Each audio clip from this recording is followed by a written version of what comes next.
ओम नमः सिद्धेभ्यः। ओम नमः सिद्धेभ्यः। ओम नमः सिद्धेभ्यः। मंगलम भगवान वीरो मंगलम गौतम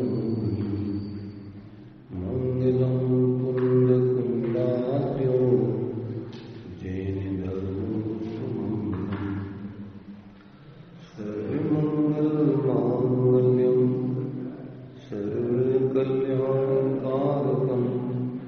प्रधानम सर्वधर्माणां जैनं जयतु शासनम जैनं जयतु शासनम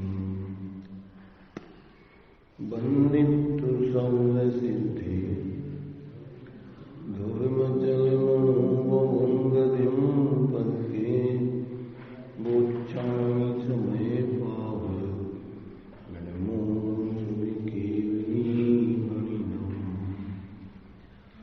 नमस्मै साराय स्वामिभूत्या च भासति चित्सुभावाय भावाय सर्वे भावान्तर्जिने।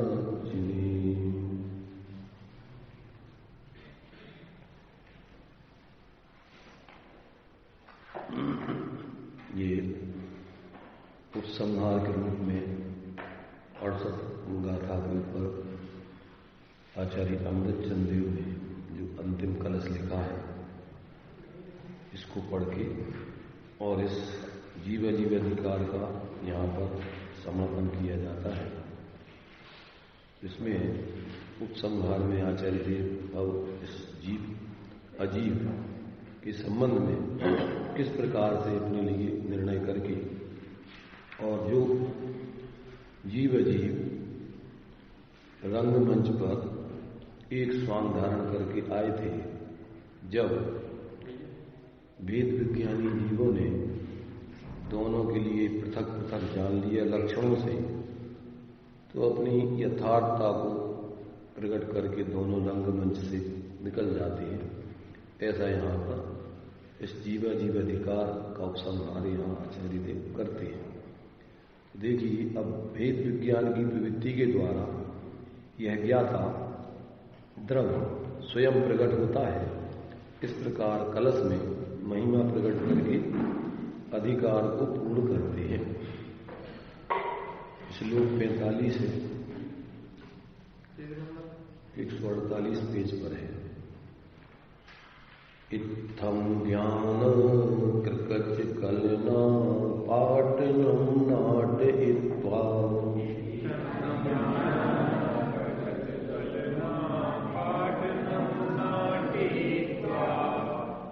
जीवाजीवौ स्फुटविघटनं नैव यावत् प्रयाता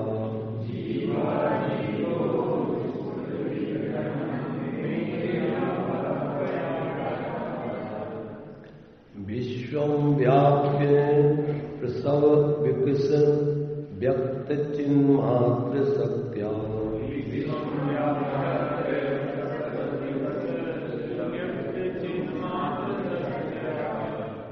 ज्ञात्री द्रव्यं स्वयमति रसात्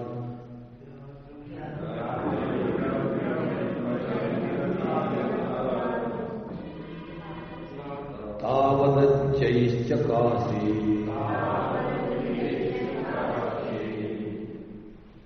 क्या कहते हैं, देखिए इसमें आचार्य देव, इत्थम इस प्रकार ज्ञान कृकच कलना पाटनम,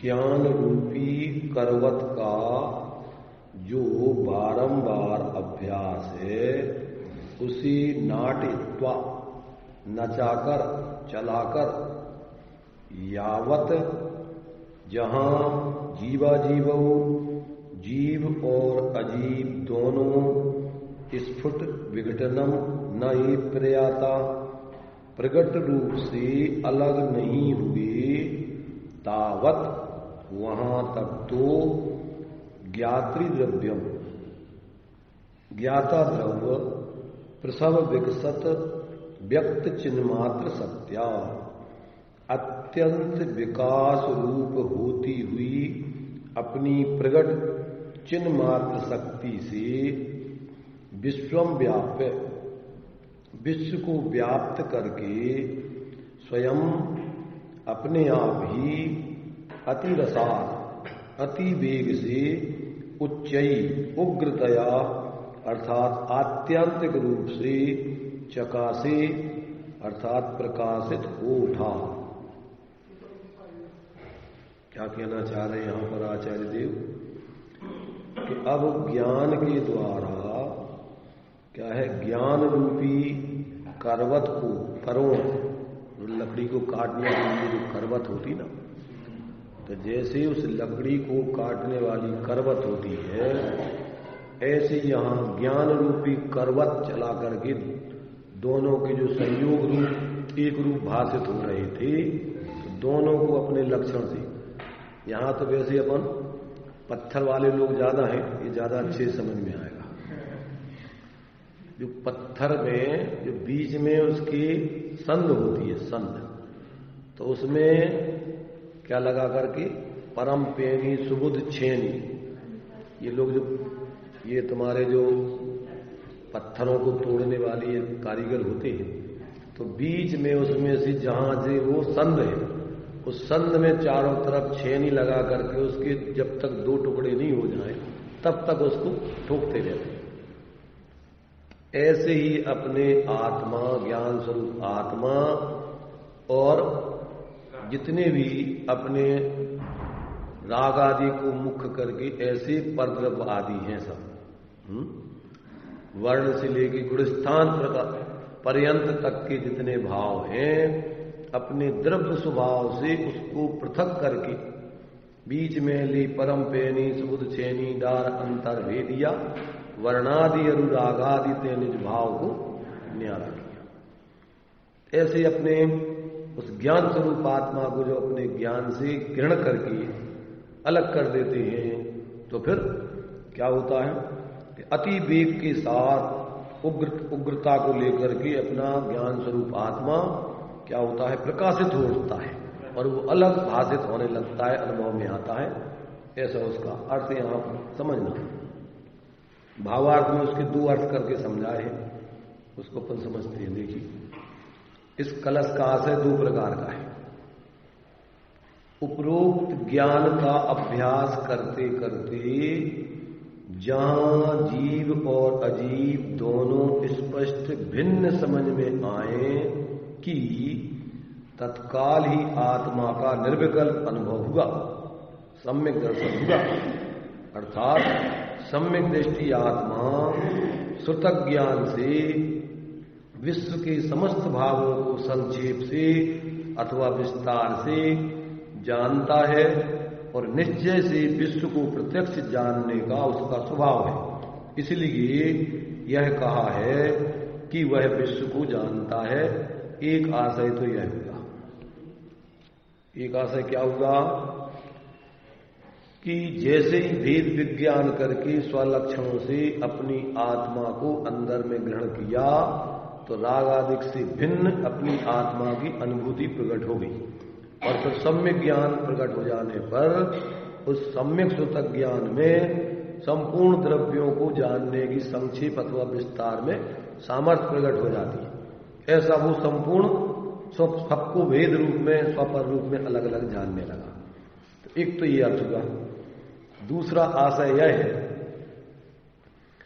जीव अजीव का अनादिकालीन संयोग केवल अलग होने से पूर्व अर्थात जीव का मोक्ष होने से पूर्व वेद ज्ञान के भांति भांति अमुक दशा होने पर निर्विकल्प धारा जमी जिसमें केवल आत्मा का अनुभव रहा और वह श्रेणी अत्यंत वेग से आगे बढ़ते बढ़ते केवल ज्ञान प्रकट हुआ और फिर अघात या कर्मों का नाश होने पर जीव अजीव द्रव्य जीव अजीव से केवल भिन्न हुआ।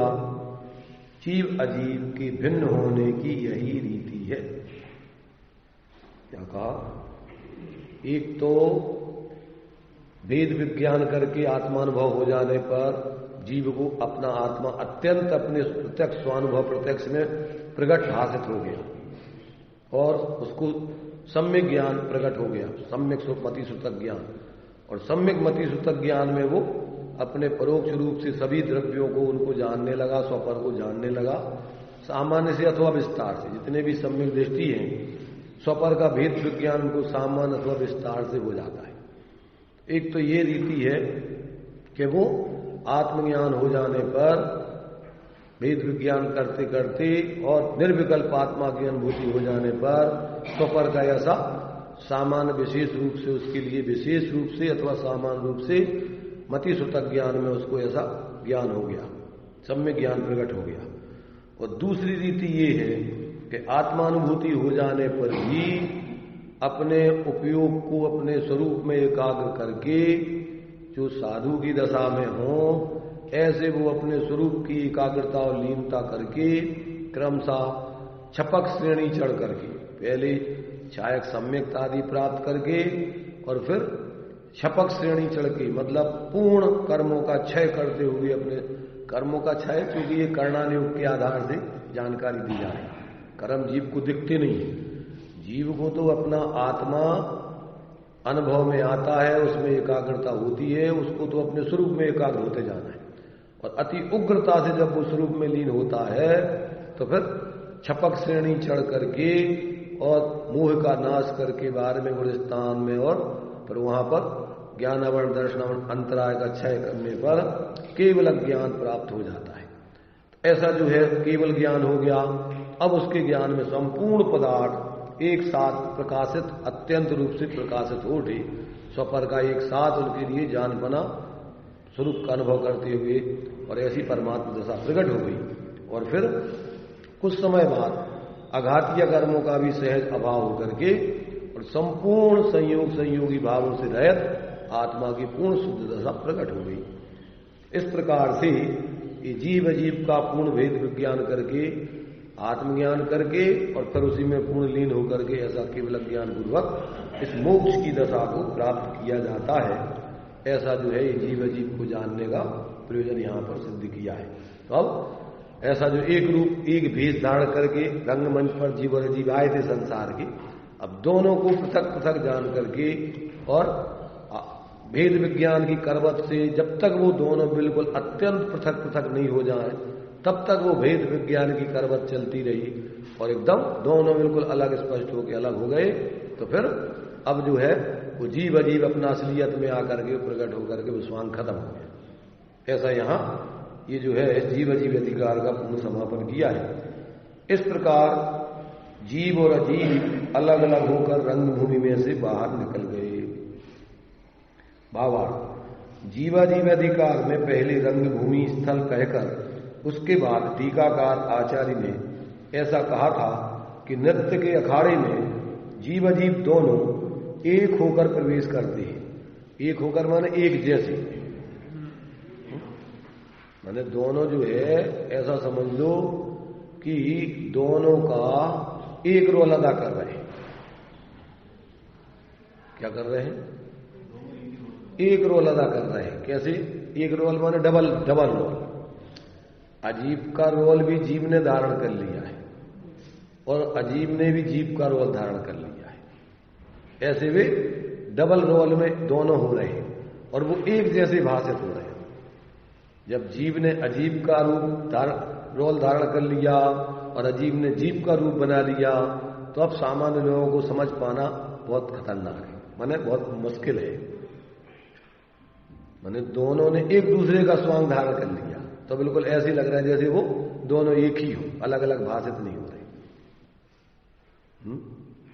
तो अब यहां पर दोनों के लक्षणों से, जीव को अपने ज्ञान लक्षण से लक्षित करके और अजीब को रागादिक लक्षण से लक्षित करके अथवा स्पर्श रसगंध वर्ण से लक्षित करके और जब अपने ज्ञान में पृथक पृथक जानकर ज्ञान लक्षण से आत्मा को ग्रहण कर लिया और फिर उन सबको उधर से मनुष्य से अपने उपयोग को हटा लिया और अपने में ही जब एकाग्रता करके लीन हुआ तो फिर संपूर्ण उनका जो इस प्रकार का दोनों में एक पने का भ्रम चल रहा था और जो एक दूसरे के निमित्त से विकारी रूप परिणमन कर रहे थे पर्याय में, अब दोनों का पर्याय में विकारी परिणमन का भाव होकर के पूर्ण निर्विकारी दशा प्रकट होकर और जीव पूर्ण मोक्ष दशा को प्राप्त हो गया और पुद्गल अपनी ज्ञानावरणादिक अवस्था को छोड़ के सामान्य पुद्गल की कारमाण दशा आदि को प्राप्त हो गए, अलग हो गया। ऐसी दोनों की पृथकता सिद्ध हो गई।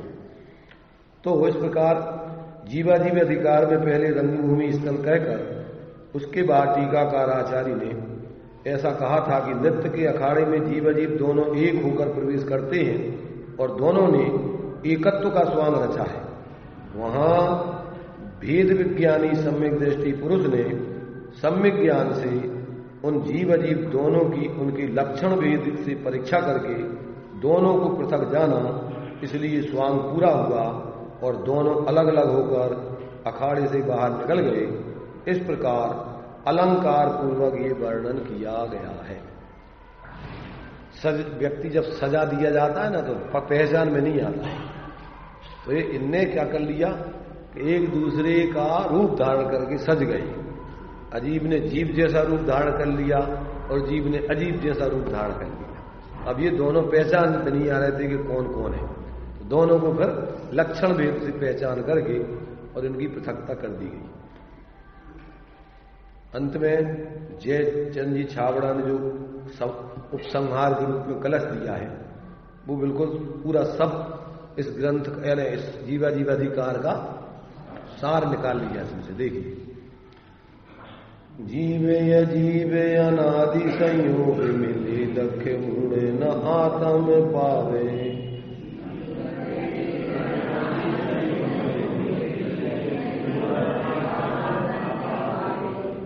सम्यक भेद विज्ञान भये बुध भिन्न गहे निज भाव सुधावे।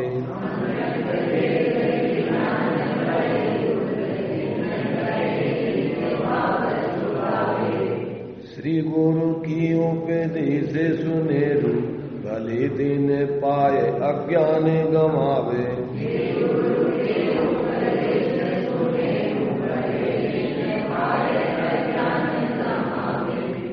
जग माही महंते कहाए बसे से वे जाए सुखी नित थावे।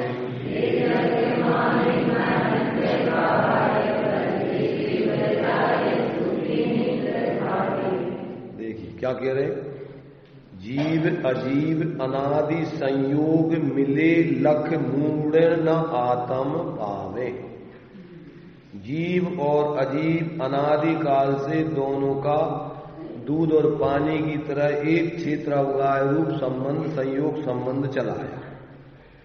तो ऐसे उस संयोग संबंध को देख करके मूढ़ मिथ्या दृष्टि अज्ञानी जीव आत्मा को प्राप्त नहीं अलग कर पाते, अनुभव नहीं कर पाते। इन अजीबों में ही मूर्छित होकर अपने रूप देह जीव को एक गिने उसी में एकत्र करके भ्रम में पड़े रहते हैं। पर सम्यक भेद विज्ञान भय, अब उन्हीं मिथ्या दृष्टि जीवों को आगम का सेवन करने से, युक्ति का अवलंबन प्रमाण नय से, वस्तु स्वरूप समझने से और ज्ञानियों का सानिध्य करके उनका उपदेश सुनने से फिर दोनों का अपने ज्ञान में भेद विज्ञान करके और स्वरूप अनुभव पूर्वक अपने आत्मा को अलग ग्रहण करके और फिर उससे अपने ज्ञान स्वरूप आत्मा को अलग अच्छे तरीके से ग्रहण कर लेते, सुदावे।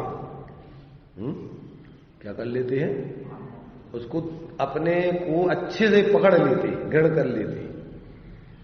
और ऐसी दशा कैसे बनी, श्री गुरु के उपदेश सुनेरु भले दिन पाए अज्ञान। ऐसा जो अज्ञान था, भ्रम था, मिथ्या ज्ञान था, वो कैसे दूर हुआ, तो श्री गुरु का निमित्त रूप में उपदेश मिला और अपनी पर्यायगत योग्यता पक गई।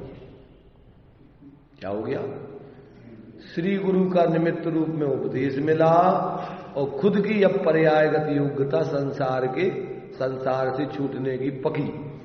तो फिर उस समय भेद विज्ञान करके और ज्ञानी बन के अज्ञान को दूर कर देते हैं वो जीव। अपने को अभी तक जो शरीर आदि रूप अनुभव करते थे, सुखी दुखी अनुभव करते थे, अब अपने लिए ज्ञानानंद स्वरूप अनुभव करने लग गए। भेद विज्ञान जगो जिनके घट शीतल चित्त भयो जिम चंदन, केली करे शिव मार्ग में जग माही जिनेश्वर के लग्नंदन। सत्य स्वरूप सदा जिनकी प्रगटो मिथ्यात अवदात निकंदन, और शांत दशा तिनकी पहचान करे कर जोर बनारसी बंधन। तो ऐसे जीव जो है क्या करते हैं कि जो उपदेश सुन के अपनी बुद्धि से निर्णय करके ज्ञानियों का सानिध्य से उनके उपदेश से अपनी बात को पक्का करके फिर अंतर में अपनी परम पैनी सुबुध चैनी डार करके और अपने ज्ञान स्वरूप आत्मा को अलग ग्रहण करके अनुभव कर लेते हैं, उनके अज्ञान का अभाव हो जाता है। क्या हो जाता है? उनके जो पर में राग आदि में और ज्ञान स्वरूप आत्मा में जो एकत्वपने की बुद्धि चल रही थी उसका अभाव हो जाता है और आत्मा को आत्मा रूप और पर को पर रूप जानने लगता है। अब किसी प्रकार से अब रागादिक में शरीरादिक में और आत्म ज्ञान स्वरूप आत्मा में एक पना नहीं जानता, दोनों को भिन्न भिन्न जानता है। स्वपर अर्थ बहु धर्म जित जो प्रगटावन भान। जिस प्रकार से सूर्य अपने को सबको प्रकाशित करता है, ऐसी सम्यक ज्ञान में ज्ञान स्वरूप अपना आत्मा और ये सब आश्रव आदि और शरीर आदि भिन्न भाषित होने लगते हैं। तो इस प्रकार से श्री गुरु को उपदेश सुन करके और अपनी पर्यायगत योग्यता के पक जाने पर फिर उपदेश सुन करके ज्ञान में स्वपर के लक्षणों से भिन्न भिन्न पहचान कर और अपने आत्मा को पर से भिन्न अनुभव करके सम्यक ज्ञानी बन जाते हैं, अज्ञान का नाश कर देते हैं। और वे ही जीव फिर क्या होता है कि संसार में ते जग माए महंत कहाँ है, कौन हो जाते हैं? फिर महंत बन जाते हैं, महान आत्माएं हो जाती हैं जिनकी अब संसार का अंत आ गया है। तो जिस संसार से फिर क्रमशः रहित होकर और कहाँ बचते हैं वो? ते जग माए महंत कहाँ है बसे शिव जाए। अब वो अपने स्वरूप की पूर्ण लीनता करके और उस मोक्ष दशा को प्राप्त करके अपनी सहज शुद्ध ज्ञानानंदमयी ज्ञान शरीर दशा त्रिविध कर्मल से रहित दशा प्राप्त करके सिद्ध दशा को प्राप्त करके अनंत काल तक के लिए मोक्ष प्राप्त कर लेते हैं। तो ते जग माए महंत कहाँ है बसे शिव जाए सुखी नित थावे, और हमेशा के लिए सुखी हो जाते हैं। अब उनका संपूर्ण दुख आकुलता सब खत्म हो जाते हैं, किसी प्रकार से उनकी कोई आकुलता उनके जीवन में नहीं रहती। ऐसी जो है जीव अधिकार में इन्होंने मैंने इस जीव का जो स्वांग था, जो अनादिकाल से अपने मूल स्वरूप को भूल के जीव और इस अजीब में एकत्व मत करते हुए और भ्रम से निरंतर बहिर्मुखी जीवन जी रहा था। शरीर की उत्पत्ति से अपनी उत्पत्ति और शरीर के नाश से अपना नाश, और पुण्य पाप के उदय में सुखी दुखी कैसे मानता? पुण्य की उदय में सुख, अनुकूलताएं बाहर में थोड़ी मिलती हैं और उसमें सुख की कल्पना करता है, और प्रतिकूलताएं आती हैं और उसमें वो इसे दुख की कल्पना करके निरंतर अपने को सुखी दुखी अनुभव करता रहता है। तो ये सुखी दुखी वास्तव में जो सुख जिसको कह रहे हैं वो है तो दुख ही है, तो उसमें आकुलता ही। पुण्य के उदय में भी कोई जीव सुखी नहीं रहता है, पुण्य के उदय को भोगने की आकुलता निरंतर बनी रहती है। जिसके पास भोजन नहीं है, खाने को नहीं है, पहनने को नहीं है, रहने को नहीं है, तो वो अपने लिए दुखी अनुभव करता है। हमारे पास भैया कुछ नहीं है, हम बहुत परेशान हैं। और जिनके पास पुण्य का उदय है, गाड़ी है, बंगले हैं, घोड़े हैं, नौकर चाकर हैं, खाने पीने के लिए 56 भोजन है, 56 प्रकार के। अब सोचे भी क्या क्या उपयोग करें, कौन सी गाड़ी को उपयोग में ले, कौन कौन से कपड़े पहने और क्या क्या खावे। अब भी उसमें उन संकल्प विकल्पों में उलझे रहते। तो पुण्य के उदय को भोगने की आकुलता चलती है, पाप के उदय से बचने की, पाप के उदय को नहीं भोगने की चिंता रहती है। 4 प्रकार की इच्छाएं टोडरमल जी ने दी है। संसारी जीवों को 4 प्रकार की इच्छाएं निरंतर चलती है। एक तो गेयों को जानने की इच्छा, सभी प्रकार के गेयों को जानने की इच्छा बनी रहती है, यहां क्या है, वहां क्या है, इसमें क्या है, उसमें क्या है। तो एक तो उसको निरंतर जानने की इच्छा बनी रहती है, विषयों को, संयोगों को जानने की इच्छा। दूसरे नंबर पर आता है कसाय के अनुसार प्रवृत्ति करने की इच्छा। गुस्सा आता है जिस पर, तो उस चीज को हटाने को, मिटा देने की इच्छा बनी रहती है कि इसको बिल्कुल हटा दो अपने रास्ते से। तो कसायों के अनुसार प्रवृत्ति करने की इच्छा। क्रोध आता है तो जिस पे आता है तो उसको नष्ट कर देने की, हटा देने की इच्छा होती है। मान कसाय में अपने को ऊंचा दिखाने की इच्छा होती है। मायाचारी में जिस चीज को चाहता है उसको छल प्रपंच करके लेने की, सीधी सीधी नहीं प्राप्त कर पाता है तो छल प्रपंच करके उसको अपने प्राप्त करने की इच्छा बनी रहती है। और लोभ से सारी चीजों को प्राप्त करने की इच्छा निरंतर बनी रहती है जो उसको चाहे। एक तो कसाय के अनुसार प्रवृत्ति करने की इच्छा निरंतर चलती रहती है। तो एक जानने की इच्छा, कसाय के अनुसार प्रवृत्ति करने की इच्छा, और पाप के फल को नहीं भोगने की इच्छा। क्या चलता है? पाप का फल नहीं भोगना चाहता है। बीमार हो गया तो बीमारी को नहीं भोगना चाहता है, प्रतिकूलताओं को नहीं भोगना चाहता है, हटाना चाहता है उसको। तो निरंतर इच्छा बनी रहती है कि ये कब दूर हो, कब दूर हो, कब दूर हो, कब दूर हो। तो अनिष्ट संयोगों को हटाने की आर्त ध्यान चलता रहता है। तो ये इष्ट संयोगों को जुटाने की इच्छा बनी रहती है। पुण्य के उदय में जो मिली है उनको भोगने की इच्छा बनी रहती है, और जुटाने की इच्छा बनी रहती है, और पाप के फल में उनको हटाने की इच्छा बनी रहती है। तो ऐसा जो है उसको चलती रहती है। तो ये 4 प्रकार की इच्छाएं होगी। कौन कौन सी?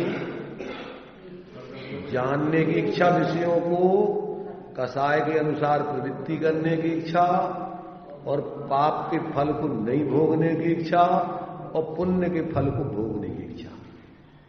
ये इच्छा मोह से पैदा होती है, और इच्छा दुख का कारण है। अपन बोलते कि दाम बिना निर्धन दुखी, तृष्णा बस धनवान, कहूं न सुख संसार में, सब जग देखो छा। न पाप के उदय में व्यक्ति सुखी है, न पुण्य के उदय में सुखी है। इसलिए पाप पुण्य से पृथक साधक व्यक्ति क्या करता है? पाप पुण्य फल माय हरक मिलके नहीं भाई, यह पुद्गल पर आय उपज बिन से थिरताई।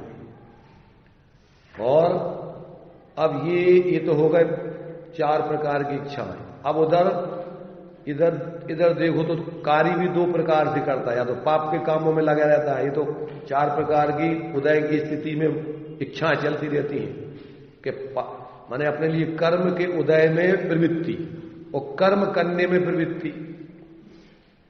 अब ये कर लूं, अब ये कर लूं, अब ये कर लूं।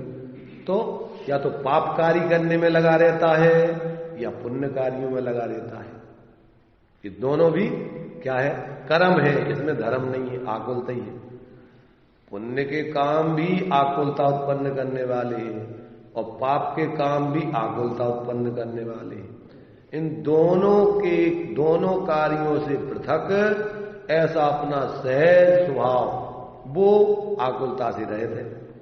जो अपन बोलते हैं 6 ढाला के संवर तत्व में आश्रमों के अभाव। 2 प्रकार का आश्रम होता है, तत्वार सूत्र में भी इस सूत्र दिए, काय वांग मना कर्म योगा सा आश्रवा शुभा पुण्यस्य अशुभा पापस्य। 2 प्रकार के कर्म होते हैं, एक शुभ और एक अशुभ। ये दोनों कर्म है, दोनों में आकुलता है। इसलिए जो जीव धर्म करते हैं वे क्या करते हैं? जिन्हें पुण्य पाप नहीं कीना, वे पुण्य पाप के कार्यों से इनसे पृथक होकर आत्म अनुभव चित दीना, तिन्ही विधि आवत रोके संवर लय सुख अवलोक। यहां से सुख का मार्ग चालू होता है। कहां से? कि पुण्य पाप के फल से उपयोग को हटाकर, पुण्य पाप के भोगने से अपने उपयोग को हटाकर और पुण्य पाप के करने से अपने उपयोग को हटाकर, ये दो प्रकार की कर्म चेतना है और कर्म फल चेतना है। कौन कौन सी? कार्य करने कुछ करूं मैं, ज्ञान के अलावा कुछ करूं, या किया हूं, किया था, या करूंगा। तो इस प्रकार त्रिकालवर्ती क्या है? इन कार्यों को अपने लिए पहले अपन ने किया, अभी कर रहे हैं, भविष्य में करेंगे, तो ये सब कर्म चेतना है। और ज्ञान के अलावा मैं कुछ भोग रहा हूं, मैंने कुछ भोगा, मैं आगे भोगूंगा, ये कर्म फल चेतना है। ज्ञान को छोड़ के कुछ करने का भाव कर्म चेतना है, और ज्ञान के अलावा अन्य भोगने का भाव वो कर्म फल चेतना है। और इन दोनों से रहित ज्ञान चेतना है। अपने को ज्ञान स्वरूप अनुभव करना, ना तो कर्म रूप और ना कर्म फल चेतना। ये ज्ञान संचेतन तीन प्रकार का होता है। कर्म रूप, कर्म को संचेतना, कर्म करने में अपना उपयोग लगा रहना, कर्म के उदय के फल को भोगने में अपना उपयोग लगा रहना, अथवा इन दोनों से पृथक होके अपने ज्ञान स्वरूप आत्मा को भोगना, उसमें उपयोग एकाग्र करना। तीन प्रकार की चेतना है। कौन कौन सी? कर्म चेतना, कर्म फल चेतना और ज्ञान चेतना। कर्म चेतना और कर्म फल चेतना दोनों को अज्ञान चेतना कहते हैं। क्या कहते हैं दोनों को? कर्म चेतना और कर्म फल चेतना को अज्ञान चेतना कहते हैं, और जो है ज्ञान का संचेतन करने को वो ज्ञान चेतना है। स्वरूप अनुभव करने को ज्ञान चेतना कहते हैं। तो जब तक जीव ऐसे अपने ज्ञान स्वरूप आत्मा का अनुभव या संचेतन नहीं करता, तब तक निरंतर कर्म और कर्म फल चेतना में ही लगा रहता है, और उसमें आकुलता के अलावा कुछ नहीं है। न तो पुण्य के फल भोगने में निराकुलता है। वास्तव में जो इंद्रिय जनित सुख है वो सुख नहीं, दुखी है। और जो इंद्रिय जनित ज्ञान है वास्तव में वो अज्ञान नहीं है, क्योंकि उसमें गेयों में ज्ञान का गे संकर दोष चलता रहता है। ज्ञान और गे की भिन्नता भाषित नहीं होती। इसलिए इंद्रिय ज्ञान ज्ञान नहीं है, आत्मज्ञान ही ज्ञान है। और आत्म सुख ही सुख है, शेष सभी दुख, और आत्मज्ञान ही ज्ञान है और शेष सभी अज्ञान। ये जब तक जीव को अंदर में ऐसा निर्णय पूर्वक अंदर का अनुभव नहीं करता, तब तक जीव भ्रम में रहता है। क्या में रहता है? भ्रम। अपन बोलते ना, या बुद्ध सीति निज न जानियो भ्रम गिणो हितकार जी। अभी तक जीव ने अपने स्वरूप को न जानकर इस भ्रम में ही अपना हित मानता रहा और चतुर्गति में भटकता रहा। अब आचार्य कहते हैं कि भैया अब श्री गुरु के उपदेश सुने अरु भले दिन पाए अज्ञान गमावे। दौलत राम जी ने लिखा ना भगवान की स्तुति में सकल गेय की विनती में कि क्या किया? पशु नारक नर सुरगति मझार भव धर धर मर्यो अनंत बार अब काल लब्धि बलते दयाल तुम दर्शन पायो भयो खुशाल मन शांत भयो मिट सकल द्वंद द्वंद सकल द्वंद सकल द्वंद माने मेरा तेरा अच्छा बुरा पुण्य पाप स्त्री पुरुष ये सब द्वंद ये संसार का कारण है। और निर्द्वंद इन दो से परे ऐसा एक रूप पना वो निर्द्वंद पना क्या है? वो मुक्ति का कारण है। तोड़ी सकल जग दंद द्वंद फंद निज आत्म ध्याओ। इसलिए प्रेरणा दिए पर तो क्या कह रहे हैं दौलत राम जी कि अब काल लब्धि बलते दयाल तुम दर्शन पायो भयो खुशाल मन शांत भयो मिट सकल द्वंद चाख्यो स्वातम रस दुख निकंद। ताते अब ऐसी करऊ नाथ, बिछरे न कभी तुम चरण सा। हे प्रभु, अब हमारा ऐसा आपके सानिध्य से जो अपना एकत्र स्वरूप अनुभव में आ गया, अब इसका साथ कभी बिछड़े ना। अब मैं आप जैसे उसी में पूर्ण लीन होकर के आप जैसी दशा को प्राप्त कर लूं। मेरे न चाहे कछु और इस रत्नत्रय, बस अब यही चाहता हूं मैं, अपने स्वरूप की श्रद्धा ज्ञान और लीनता। आत्म के हर विषय कसाय, इनमें मेरी परिणति न जाए, मैं रहूं आप में आप लीन, सो करऊ हो जीव निजादी, मेरे न चाहे कछु। ये ज्ञानी धर्मात्मा आत्मार्थी जीवों की ये चाह होती, और कुछ नहीं चाहते। अनुभव माणिक पारखी ज्वेरी आप जनंद, यही बर मोह दीजिए चरण शरण। कौन सा अनुभव माणिक पारखी?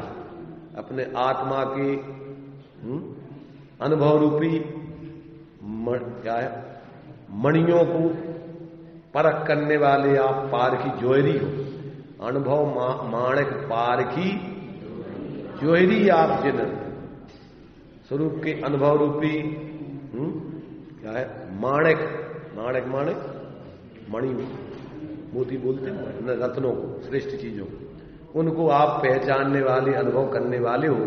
हे प्रभु, जोहरी लाल कहते हैं, अथवा आप जोहरी हो, ऐसे हम भी अनुभव, अपने स्वरूप के अनुभव रूपी मणियों को परख करने वाले जोहरी बन जाएं। हमारी एक ही कामना है और हमारे लिए कुछ नहीं चाहिए। अनुभव हमारे पारखी जोहरी आप जिनन, और यही वर मोह दीजिए चरण शरण। हमारे लिए आपसे और कुछ अपेक्षा नहीं।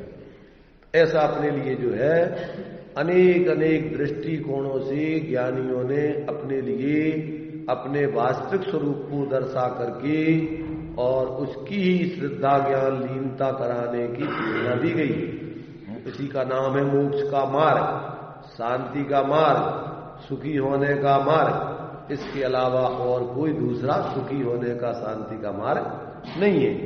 एक हुई त्रय काल में परमार्थ को पंथ, और साधे जो परमार्थ को वह व्यवहार समझ। जिस व्यवहार से अपने इस परमार्थ की, अपने स्वरूप की श्रद्धा ज्ञान और लीनता वाली सिद्धि हो, ऐसा जो भी व्यवहार है, धर्म का व्यवहार काय के लिए है? परमार्थ के लिए और परमार्थ को लिए, तो वो धार्मिक व्यवहार है। और जिसमें न परमार्थ की प्राप्ति हो और न परमार्थ की शुद्धि और पूर्णता हो, वो व्यवहार नहीं कहलाता है। तो ये बात अपन को यहां इस जीव अजीब अधिकार में विस्तार से आचार्य देव ने समझा करके और इस अधिकार का समापन किया है। अब ये जीव कर्ता कर्म पने में किस प्रकार से भ्रमित रहता, अपने को काय का कर्ता मानता है, अपना क्या कर्म मानता है, इस बात को भी यहां पर आचार्य देव ने, ये किसका कर्ता है यथार्थ में, किसका भोक्ता है, और अज्ञान दशा में वो किसका कर्ता भोक्ता बना रहता है, अब इसको भी इन्होंने विस्तार से समझाया है। इसमें भी वास्तव में एक दृष्टि से जीव अजीब संबंधी कर्ता कर्म पने के रूप में, भोक्ता भोग पने के रूप में भूल चलती आई है। कर्ता कर्म पने में क्या है?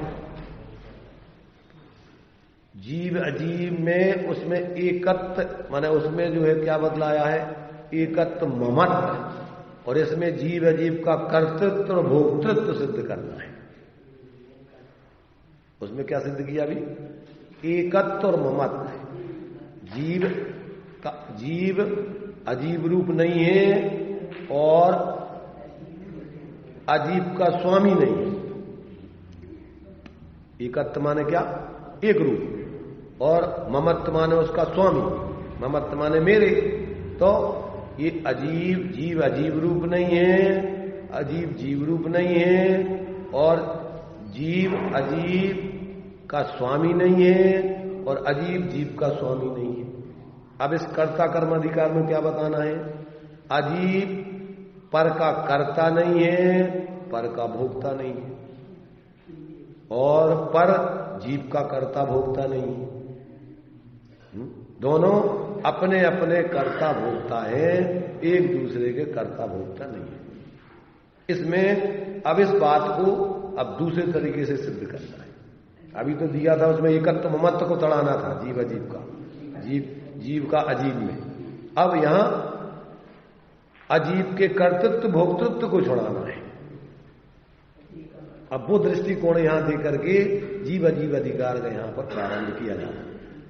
ये आचार्य अमृत चंद की विशेषता है कि सबसे पहले वो ज्ञान को याद करते हैं, क्योंकि वो ज्ञान ही इन सब चीजों का विभाग करने वाला मुखिया है। तो सबसे पहले उसको स्मरण करते मंगलाचरण के रूप में। इसमें इन्होंने देखिए अपन इस मंगलाचरण को अभी पढ़ लेते हैं। इसको जो है हिंदी टीकाकार ने जो मंगलाचरण किया, देखो पहले उसको पढ़ते हैं। कर्ता कर्म विभाव गुण मेट ज्ञानमय होय,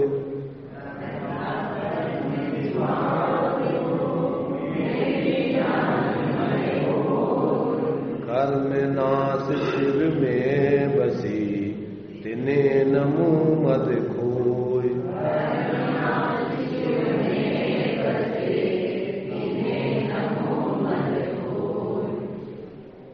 कर्म नाश, कर्म कौन से? भाव कर्म, द्रव्य कर्म, नो कर्म, इन सबको नाश करके जो कहां चले गए, मोक्ष दशा को प्राप्त हो गए हैं, उनको हम उस दशा को प्राप्त करने के लिए बंदे तद्गुण लब्ध है। अहंकार मद को छोड़ करके, दंभ को छोड़ करके हम उनके लिए नमन करते हैं, उन जैसे गुणों की प्राप्ति के लिए।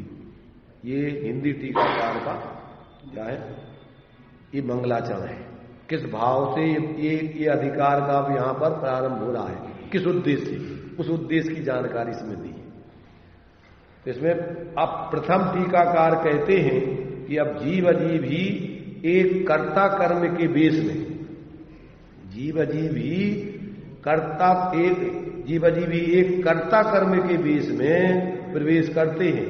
जैसे दो पुरुष परस्पर कोई एक स्वांग करके नृत्य के अखाड़े में प्रवेश करें, उसी प्रकार जीव अजीव दोनों एक कर्ता कर्म का स्वांग करके प्रवेश करते हैं।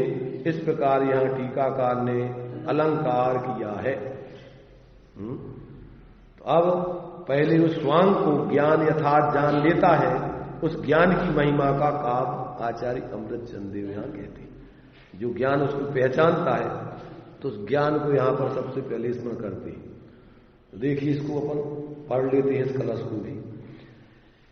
एका कर्ता में कर्म को पादयोमि,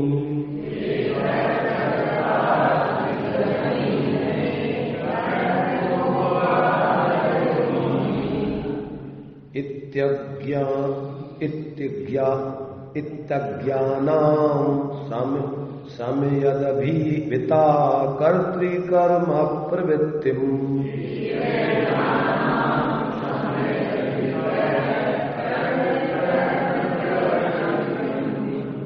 ज्ञानज्योति स्फुरति परमोदात्मत्यन्त धीरम्,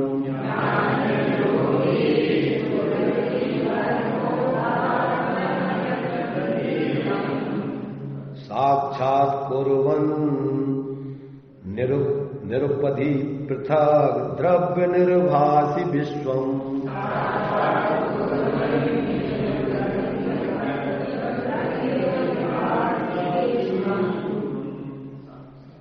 देखिए क्या कहते हैं, इस लोक में अहम चिद में चैतन्य स्वरूप आत्मा तो एकह कर्ता, एक करता हूं, और अमी कोपादया, यह क्रोधादि भाव में कर्म, मेरे कर्म हैं, इति अज्ञानानाम कर्तृकर्म प्रवृत्ति।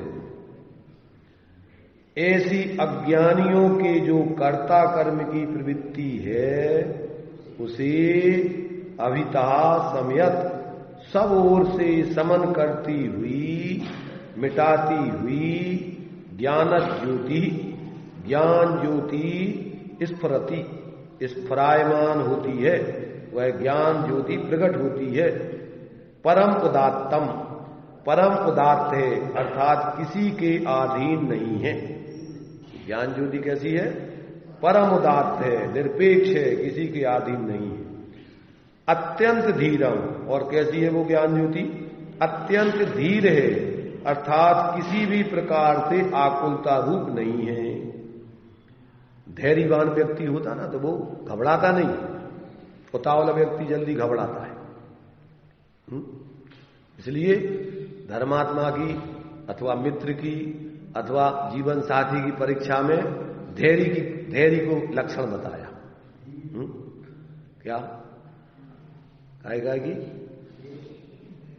धीरज धर्म मित्र अरुणारी आपतकाल परख ये चारी। व्यक्ति की धैर्य की और धर्म की और जीवन साथी की परीक्षा कब होती है? आपतकाल परखी, जब आपत्ति का काल होता है, पाप का उदय होता है, प्रतिकूलताएं आती हैं, तब तुम्हारे धैर्य की परीक्षा होती है, तब तुम्हारे धर्म की परीक्षा होती है, तब तुम्हारे जीवन साथी मित्र आदि की परीक्षा होती है। धीरज धर्म मित्र अरुणारी। तुम्हारे मित्रों की परीक्षा कब होगी? जब तुम्हारे जीवन में परेशानियां आए, मुसीबतें आए और फिर वो मित्र आपका मित्र बना रहे और सहयोगी बना रहे, तो समझो कि हाँ वास्तव में मित्र है। अनुकूलताओं में तो सब आगे पीछे घूमते रहते हैं, मित्र बने रहते हैं, और जब पाप का उदय आता है तो सब तनाव काटने लगते हैं। ऐसे जाते हैं जैसे पहचानते नहीं। तो पाप के उदय में सब लोग, अपन देखो लोक में ये लक्षण है जीवों का।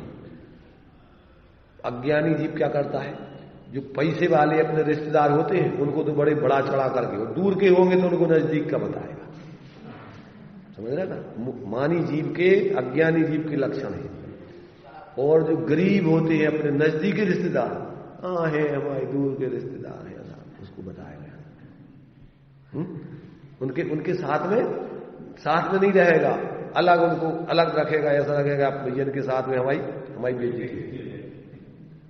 जबकि सच्चे वास्तव में मित्र हैं, रिश्तेदार हैं, आत्मीय हैं, विवेकी व्यक्ति हैं, वे पाप के उदय में किसी प्रकार से जीवों के प्रति, जबकि पाप के उदय में उनके प्रति विशेष उनका संयोग करते हैं, तभी वो सच्चे मित्र कहलाते हैं। धर्म माने रत्नत्रय रूप धर्म, आत्मा की आराधना करने वाला धर्म। पुण्य के उदय में सब धर्मात्मा से दिखते हैं, और पाप का उदय आने पर सब घबराने लगते हैं और सब यद्वधर्म प्रवृत्ति करने लगते। तो इसलिए आपके धैर्य की, आपके धर्म की और आपके मित्रों की और आपके जीवन साथी आदि रिश्तेदार की परीक्षा कब होती है? आपत्ति काल में, पाप के उदय में, प्रतिकूलताओं में। आपके खुद की धर्म की परीक्षा, आपके धैर्य की परीक्षा और मित्रों की परीक्षा, जीवन साथी सहयोगियों की परीक्षा। तो यहां कहती है ज्ञान कैसा है? सच्चा मित्र कौन है? तुम्हारा ऐसा सम्यक ज्ञान ही है। वही कैसा है? अत्यंत धीर है, अर्थात वो किसी भी प्रकार से आकुलता रूप कभी नहीं होता। परिणति में आकुलता होती है तो ज्ञान ही उसका समाधान करता है कि भैया काय को घबरा रहे हो, क्यों आकुलता कर रहे हो, क्या होगा आकुलता करने से? कोई काम बनेगा? और बनते हुए काम बिगड़ जाएंगे आकुलता से। इसलिए घबराओ मत, शांत रहो। ज्यादातर लोग तो कोरोना में घबरा करके मर गए, घबरा गए पाप के उदय में। अब क्या होगा? चारों तरफ देखो तो त्राही मच रही है, पूरा विश्व में सब परेशान हो रहे हैं आकुलता में। और उस समय भी विवेकी धैर्य व्यक्ति, परोपकारी व्यक्ति और बिल्कुल धैर्य के साथ अपनी खुद की रक्षा करते हुए दूसरों की भी रक्षा करने में, सहयोग करने में लगे हुए। तो जो कमजोर हृदय वाले व्यक्ति हैं, मोही व्यक्ति हैं, वे जल्दी घबरा जाते हैं, उतावलेपन में आ जाते हैं। परंतु यहां कह रहे हैं कि जो ज्ञान है वह अत्यंत धैर्य है, अर्थात किसी भी प्रकार से आकुलता रूप नहीं है।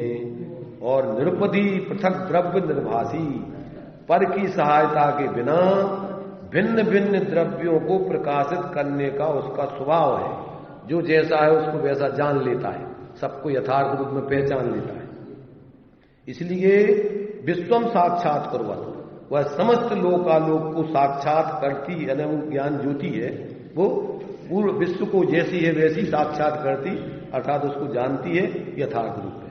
ऐसे उस ज्ञान को सबसे पहले, अब इस कर्ता कर्म अधिकार के पहले ऐसे उस ज्ञान को सबसे पहले स्मरण करके उसका मंगलाचरण किया, और फिर इसके बाद अब कर्ता कर्म के स्वरूप को यहां पर सिद्ध करके आगे चला। तो भावार्थ क्या है? ऐसा ज्ञान स्वरूप आत्मा है, वह परद्रव्य तथा पर भावों के कर्तृत्व रूप अज्ञान को दूर करके स्वयं प्रकट प्रकाशमान होता है। ऐसा जो है इस मंगलाचरण करके अब आगे क्रम से कर्ता कर्म अधिकार में, अब जब तक यह जीव आश्रव की और आत्मा के विशेषों को, अंतर को नहीं जाने, तब तक वह अज्ञानी रहता हुआ, आश्रमों में स्वयं लीन होता हुआ कर्मों का बंध करता है। ये गाथा द्वारा आगे आचार्य स्पष्ट करेंगे। एक एक चीज जो है वास्तव में कहां कहां जीव भूले करता है, कैसी कैसी, पूरा का पूरा ये जीव की भ्रांतियों को तोड़ने के लिए पूरा ये समय सार समर्पित है। और एक तुम्हारे सब तरीके से तुम्हारे स्वरूप को सब प्रकार से, तुम्हारे स्वरूप से पृथक जितनी भी चीजें हैं और जितना तुम्हारा स्वभाव नहीं है उन सबसे पृथक, और जो तुम्हारा कार्य नहीं है उन सबसे पृथक, और जो तुम्हारे लिए सुखरूप नहीं है, दुख रूप नहीं है, उन सबसे पृथक, माने जिसको तुम सुख दुख का कारण या सुख दुख रूप मानते हो, उन सबसे पृथक अपने स्वरूप की सिद्धि करके और एक सर्व शुद्ध ज्ञान अधिकार अंत में प्रकट करा करके जीव को परम अपने हित की सिद्धि कराने का ये कार्य करता है। जो लोग इसको बिल्कुल गहराई से अध्ययन करके और अपने जीवन का निरीक्षण करते जाएं, मिलाते जाएं और अपने दोषों को, अपनी विपरीतताओं को छोड़ते जाएं, तो उनका जीवन अत्यंत मंगलमय, आनंदमय बनता है। चलिए, अभी अपना टाइम हो गया है।